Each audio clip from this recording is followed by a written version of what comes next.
am at Akash Institute, one of the top coaching centers in Sri Vijayapuram. For NEET JEE competitive exams, then this place is a game changer. Here, faculty have taught thousands of NEET and JEE toppers. 36 plus years of legacy in producing top rankers. और हम यही expert coaching ले आए हैं आपके Shri Vijayapuram. Last year, their students cracked JEE, NEET and Olympiad top rank. If you are aiming for IIT, AIIMS or top engineering or medical colleges, Akash Sri Vijayapuram is your launch pad. Admissions open for this year 25-26.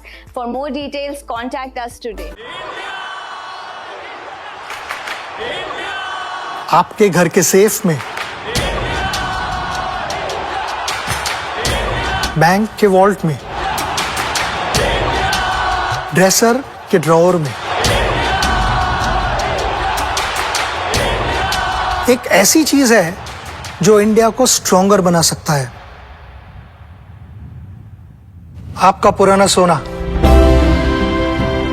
तो इस दिवाली क्यों ना उसे ही exchange करके नई jewellery खरीदे.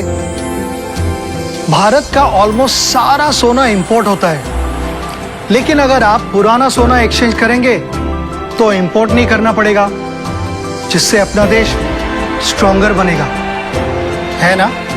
आपका पुराना सोना तनिष्क में एक्सचेंज करें और बनाए भारत को और भी सुनहरा. जय हिंद. मैं यामिन न्यूज़ अंडमान 24/7 में आप सभी का स्वागत करता हूं.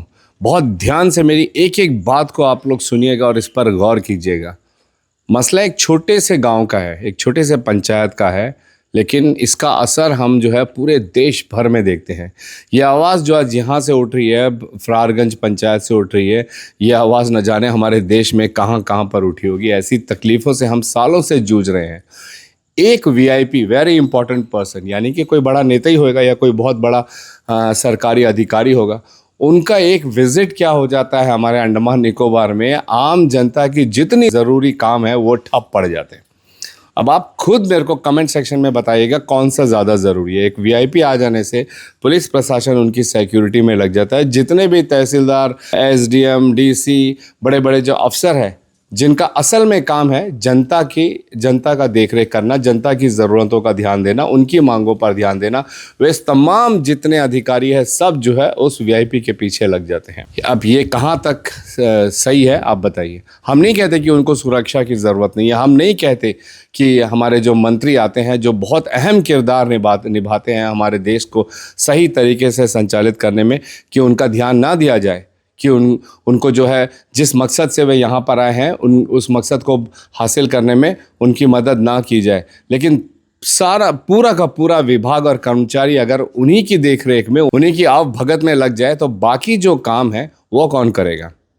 अबे सिंपल सा एक एग्जांपल है. एक तहसीलदार ने जहाँ पर साइन करना है और वही तहसीलदार अगर VIP ड्यूटी में चला जाएगा तो ऐसा कोई एडिशनल चार्ज लेके रहना चाहिए कि उनकी गैर मौजूदगी में वे उन कामों को कर सके, ताकि उनके मान सम्मान में, VIP जी के मान सम्मान में, उनके स्वागत में तहसीलदार भी लगे रहे और जिन्होंने चार्ज लिया हुआ है वो जनता का भी काम करते रहे.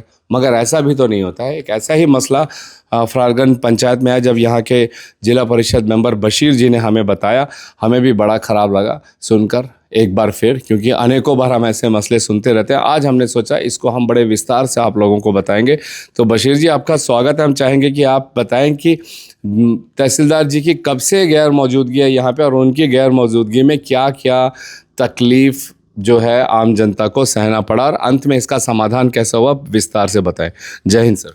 जय हिंद. मैं तहे दिल से आपका शुक्रिया अदा करता हूं कि यहाँ का जो आज का जो प्रॉब्लम था इस पे मैंने आपको नोटिस में दिया और आपने कवरेज के लिए यहाँ आया. ये बहुत बड़ी चीज़ है.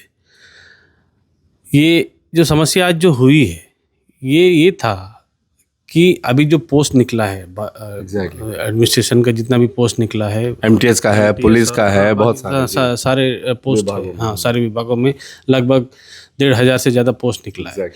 तो यहाँ एक ये है कि बच्चों का जो भी उसमें जो कैटेगरीज दिया है, EWS है, OBC है और SC ST वाला जो मामला है, ये सारा चीज़ के लिए था. तो यहाँ के जो भी बच्चे हैं जिनको कि ओबीसी एक बार बनाने के बाद में शायद उसको साल में एक बार रिन्यूअल करवाना पड़ता है, जिसके रिन्यूअल के प्रोसेस में सबसे पहले तो उसको इनकम सर्टिफिकेट के लिए अप्लाई करना होता है। इनकम सर्टिफिकेट अप्लाई करने के लिए जो भी कैंडिडेट है वो सीएससी जाता है और उसको जो भी उसका परफॉर्मा है उसके तहत उसको अपलोड करवाते हैं। उसके बाद में वो जाता है पटवारी के लॉगिन में। राइट। पटवारी क्लियर कर देने के बाद में फिर वो आरए के लॉगिन में जाता है। आरए के लॉगिन से क्लियर होने के बाद में फिर तहसीलदार के लॉगिन में जाता है और फिर तहसीलदार का डिजिटली साइन होने के बाद में वो सर्टिफिकेट जनरेट होता है। देन वो कैंडिडेट को जा करके सीएससी से कलेक्ट करना पड़ता है उसने जो भी सर्टिफिकेट के लिए अप्लाई किया हो। तो ये पूरा अंडमान निकोबार आइलैंड में अब ये पीक सीजन मान के चलिए कि ये सारे जगह सारे तहसील में port Blair not only Ferrargunj तहसील पूरे अंडमान निकोबार के पूरे जितने भी तहसील है सारे तहसील में ये चल रहा है। सभी आइलैंडर्स बच्चे अपना अपना ये कर रहे हैं। तो ऐसे में लास्ट फ्राइडे को कुछ एक थोड़ा टाइम के लिए यहाँ के तहसीलदार साहब यहाँ उपस्थित थे, क्योंकि उसके बाद में फिर उनका पता चला कि वीआईपी ड्यूटी में उनका अरेंजमेंट लगा हुआ है। और फिर उसके बाद में जितना भी एप्लीकेशंस पटवारी के द्वारा आरआई को और फिर आरआई के द्वारा तहसीलदार के लॉगिन में भेजने के बाद में एक भी एप्लीकेशन वहाँ से निकला नहीं है। तो आज हमें सोर्सेस समय भी निकलता जा रहा है। अब देखिए एक बच्चा इनकम अपना ओबीसी रिन्यूअल करने के लिए इनकम सर्टिफिकेट के लिए अप्लाई किया, प्रोसीजर है। वो इनकम सर्टिफिकेट उसको मिलने के लिए हफ्ता से 10 दिन लग जाता है। अब फिर वो उसको इनकम सर्टिफिकेट मिलने के बाद में सेम वहाँ इसको आपका ओबीसी को रिन्यूअल करने के लिए फिर जीरो से स्टार्ट करना पड़ता है। फिर वापस से सीएससी जाना, फिर वो सारे प्रोसीजर को अडॉप्ट करके आगे बढ़ाना, अपलोड करवाना है।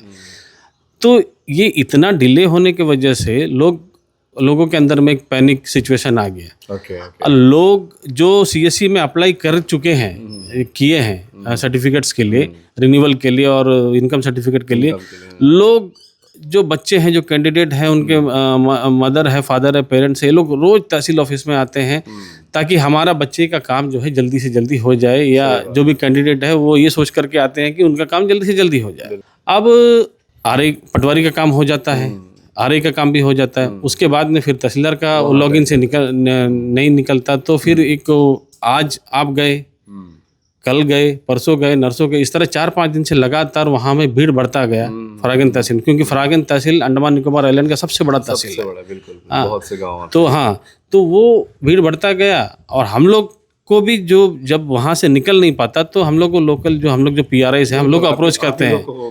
कि अभी मैं आपको व्हाट्सएप में दिखाया कि कितना लोगों अपना एप्लीकेशन नंबर भेजा है, तो हम लोग भी जाते हैं तो प्रॉपर ये नहीं होता। तो आज का सीन ये था कि 28 लास्ट डेट है ये एप्लीकेशन जो भी जॉब के लिए निकला है रिक्रूटमेंट का भरने का।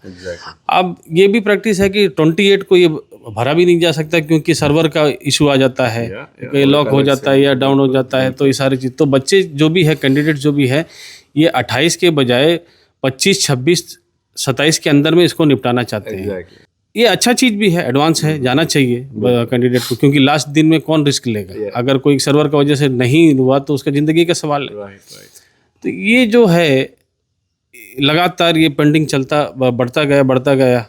तो फिर हमने सिचुएशंस को देखा, लोग वहाँ पे जो गए, वो लोग जो लोकल जो यहाँ के थे, उन्होंने हम पर बरसना शुरू कर दिया कि आप लोगों को वोट दे के जिताया है तो क्या फ़ायदा है, वो है, ये है, फलाना ढिमकाना, बहुत भला बुरा कहने लगे। वहीं पे फिर बिंद्रावन के प्रधान मैडम भी आई, नसीम बानू, और अजीज़ जी भी थे, जिला परिषद मेंबर, मीठा खाड़ी के जो जिला परिषद है वो भी आए। तब एक साथ वहाँ के लोगों का भी एक मॉरल उनको भी एक मिल गया कि भाई चलो हमारा भी लोग आ गया, तो सब इन लोगों को घेरो। उसी टाइम पे फिर मैंने एसडीएम साहब को कॉल किया, तो फिर उन्होंने बताया कि मीटिंग में है। तो फिर मैंने उनको बोला कि मैसेज किया कि सर मीटिंग से फ्री होते साथ में कॉल करिए। तब तक यहाँ पे सिचुएशन थोड़ा और ज़्यादा पैनिक हो गया। कोई रेवेन्यू, अब ये पता चल गया कि जो वीआईपी ड्यूटी में तहसीलदार साहब लगे हुए थे, वो अचानक तबीयत खराब होने की वजह से वो मेल एंड प्रोसीड कर गए। अब दिक्कत ये आ गया कि लोगों का अंदर में ये पैनिक और ज़्यादा इसलिए हो गया कि तहसीलदार साहब चले गए तो उसका डीएससी जो होता है डिजिटल साइन करने का वो कौन करेगा। अब फिर हमने उसी के सिलसिले में बात करने के लिए एसडीएम साहब को कॉल किया था, लेकिन साहब भी मीटिंग में थे तो मुझे थ्रू मैसेज उन्होंने एक रिस्पांस किया कि मीटिंग ख़त्म करके कॉल करते हैं। तो हमने उनको बताया कि थोड़ा देरी शांत रहो, एसडीएम साहब से भी बात हुआ है, देखते हैं। लेकिन फिर वो पैनिक सिचुएशन तो आप समझ ही सकते हैं। राइट। तो ज़्यादा होते गया तो फिर हम लोग सड़क पे आ गए ताकि समाधान थोड़ा सा जल्दी कोई सुन सके। जरूरी भी था। हाँ, तो वहाँ पे आए और थोड़ा एक 10-15 मिनट ही रोड में हम लोग धरना किए। धरना करने के बाद में फिर तब तक जो है एसडीएम साहब का भी कॉल आ गया कि बशीर जी वो पोर्ट ब्लेयर तहसील के जो तहसीलदार है रमेश साहब, हाँ, उनको ऑर्डर कर चुके हैं और जितना कुछ भी पेंडिंग है वो आज के आज ही फरागंज तहसील वाला सारा क्लियर कर देंगे। तो उसी के बाद ही जो है रेवेन्यू इंस्पेक्टर और पटवारी भी आए रोड पे और उन्होंने भी बताया कि ऐसा एक ऑफिशियल ऑर्डर हो चुका है। तो ये आश्वासन सभी वहाँ जो भी लोग थे सभी को, पीआरआई और पब्लिक को आश्वासन दिए कि जितने भी पेंडिंग है लगभग 600-700 के करीब पेंडिंग बताया गया, सोर्सेस से हमें पता चला, तो वो सारे के सारे जो है आज क्लियर कर देंगे। कल वे लोग आके अपना हाँ, वो सीधा सीएससी चला जाए अपना देख करके। हाँ, वो लोग अप्लाई कर सके टाइम से। आप लोग का काम हो गया। देखिए, इसमें थोड़ा से मैं एडमिनिस्ट्रेशन से ये चाहूँगा कि लोगों का भाग दौड़ कम करने के लिए ही ये ऑनलाइन सुविधा को किया है। अब ऑनलाइन में अप्लाई करने के बाद में भी लोगों को जा करके फिर पटवारी के पास में, तहसीलदार आरआई के पास में, तहसीलदार के पास में और फिर तहसील ऑफिस के चक्कर काटना पड़ता है। तो फिर तो मतलब ऑनलाइन होने का क्या फ़ायदा, फिर ऑफलाइन ही चलता। हाँ, तो ये मैं डिस्ट्रिक्ट एडमिनिस्ट्रेशन के डीसी मैम को भी मैं आग्रह करूँगा कि आप इस पर थोड़ा से एक मॉनिटरिंग करें और एक मैकेनिज्म भी तैयार करें कि क्या कुछ कितना आज का डेट में कौन सा तहसील में कितना पेंडिंग है, क्या है, नहीं है। तो आप इस पे थोड़ा सा एक मॉनिटरिंग चीज़ रखें और एक रिस्पॉन्सिबिलिटी भी फिक्स करें, अकाउंटेबिलिटी फिक्स करें, ताकि जो भी नीचे है उनका भी एक पता चले कि भाई आज उनके लॉगिन में कितना एप्लीकेशन किया है। और हाँ। जो मेन तहसीलदार है उनके एब्सेंस में अगर किसी को चार्ज दिया जाए तो कम से कम तहसीलदार का भी काम होता रहेगा और यहाँ जनता का भी काम होता रहेगा। ये सब थोड़ा सा एडवांस सिचुएशन में होना चाहिए। अब इसमें अकाउंटेबिलिटी इसलिए नहीं है क्योंकि कोई मॉनिटरिंग सिस्टम नहीं है, कोई मैकेनिज्म नहीं है। तो मुझे लगता है कि इस पर थोड़ा से डिस्ट्रिक्ट एडमिनिस्ट्रेशन को गौर करना चाहिए। सब पढ़े लिखे काबिल लोग हैं, तो मैकेनिज्म को बनाना और मॉनिटरिंग करना ये कोई बड़ी चैलेंज इनके लिए है नहीं। तो मैं यही आग्रह करूंगा एक पीआरआई होने के नाते, जिला परिषद मेंबर होने के नाते, कि एक प्रॉपर मैकेनिज्म हो ताकि ये पता चले कि अभी जैसे सीएससी से कोई भी कैंडिडेट अपलोड करता है तो पटवारी के लॉगिन में जाता है, तो पटवारी के लॉगिन में आज कितने एप्लीकेशंस आए और पटवारी सर ने कितना एप्लीकेशन को अप्रूव किया और आरआई के लॉगिन में भेजा, ये एक प्रॉपर मॉनिटरिंग होना चाहिए। सेम टाइम आरआई के जो लॉगिन में जितने एप्लीकेशन पटवारी साहब ने फॉरवर्ड किया है तो उस पर भी एक छोटा सा मैकेनिज्म हो, और उसके बाद में फिर तहसीलदार के लॉगिन में आरआई साहब ने कितने एप्लीकेशन फॉरवर्ड किए क्लियर करके। तो ये सारी चीज़ें का एक है, कुछ नहीं, ठीक है। हाँ, सिस्टम अच्छा है, लेकिन प्रॉपर मॉनिटरिंग नहीं होने की वजह से, अकाउंटेबिलिटी नहीं होने की वजह से थोड़ा इसमें आपको वेरिएशंस दिखाई दे रहे हैं। Thank you Bashir ji, and बहुत ही सराहनीय कार्य किया है इन्होंने। अगर वे आगे नहीं बढ़ते एंड जो जनता वहाँ पे जमा हो गई थी, हम वहाँ पर तो मौजूद नहीं थे, बशीर जी ने हमारे साथ कुछ वीडियोज़ शेयर किए हैं, वो हम आप लोगों को दिखा रहे हैं कि अगर ये इसका समाधान नहीं होता तो यकीन मानिए सुबह जो थोड़ा 10-15 मिनट का इन्होंने धरना प्रदर्शन किया था कुछ लोगों को लेकर, शाम होते होते वहाँ पर सैकड़ों की तादाद हो जाती।